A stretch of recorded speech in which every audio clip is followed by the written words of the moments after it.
আমি পুরান ঢাকায় থাকি। ঘটনাটি আমার পক্ষে স্টুডিওতে এসে বলা সম্ভব না। আমি ভূত এফএমের নিয়মিত শ্রোতা। আমার ঘটনাটি ভূত এফএমের জন্য সিলেক্ট করা হলে খুশি হব। এই ঘটনাটি অনেক পুরনো, স্বাধীনতা যুদ্ধের সময়কালে ঘটে যাওয়া ঘটনা। পুরান ঢাকার মেল ব্রেক ফরিদাবাদের ঘটনা। এই এলাকায় একজন খুব পরহেজগার মুরব্বীর মৃত্যু হয়। উনি তার জীবনকালে অনেক জিন পালন করতেন।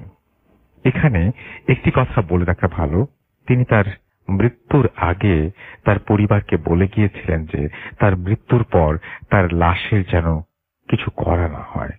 সময় হলে লোক আসবেন এবং তারাই লাশের দাফন কাফন করবেন এবং তারা বাসায় আসলে তাদের যেন মেহমানের মতন সম্মান করা হয়।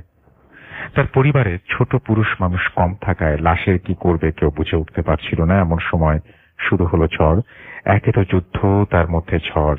কোনো মতে মানুষ জোগাড় করা হলো মাত্র 2 জন, কিন্তু 2 জন দ্বারা লাশ গোসল বা দাফন করা তো সম্ভব নয়। এই সময় এই ঝড়ের রাতে কোথা থেকে এক তেরোপাল দিয়ে ত্রিপাল হবে, এটা ত্রিপল দিয়ে ঘেরা একটা ঘোড়ার গাড়ি এলো এবং গাড়ি থেকে 3 জন নেমে এলেন। তাদের দেখে ওই সবার মুরব্বীর কথা মনে পড়ে গেল। তাই তারা 3 জনকে তাদের মতো কাজ করতে দিলেন। তাদেরকে কোনো খাবার দেয়া হলে তারা তা খাননি। এর মধ্যে 2 জন পর্দার আড়ালে লাশ গোসল দেওয়া শুরু করেন এবং একজন বাইরে দাঁড়িয়ে দোয়া পড়ছিলেন। যিনি বাইরে ছিলেন তিনি পড়েছিলেন একটা সাদা জুব্বা এবং মাথায় ছিল কাপড় দিয়ে ঢাকা, যার কারণে তার চেহারা দেখা যাচ্ছিল না। গোসল শেষে তারা লাশ নিয়ে বেরিয়ে পড়েন এবং বাসা থেকে 2 জনকে আসতে বলেন। তাই 2 জন লাশের সাথে ঘোড়ার গাড়ি করে কবরস্থানে যায়। কবরস্থানে যাওয়ার সময় ওই 3 জন লোক কোনো কথা বলছিল না। কবরস্থানে যাওয়ার পর তারা 3 জন এবং বাসা থেকে যাওয়া 2 জনের মধ্যে একজন লাশ নিয়ে কবরস্থানে প্রবেশ করে।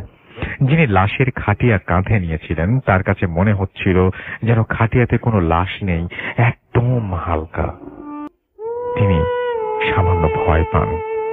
কবরের পাশে যেতে দেখা গেল কবর খোঁড়ার সবকিছু সামনে রাখা। তখন রাত 11:30 থেকে 12টার মতো বাজে। 2 জন লোক খুব তাড়াতাড়ি কবরটি খুঁড়ে ফেলল এবং ওই জুব্বা পরা লোকটি পাশে দাঁড়িয়ে দোয়া পড়ছিল।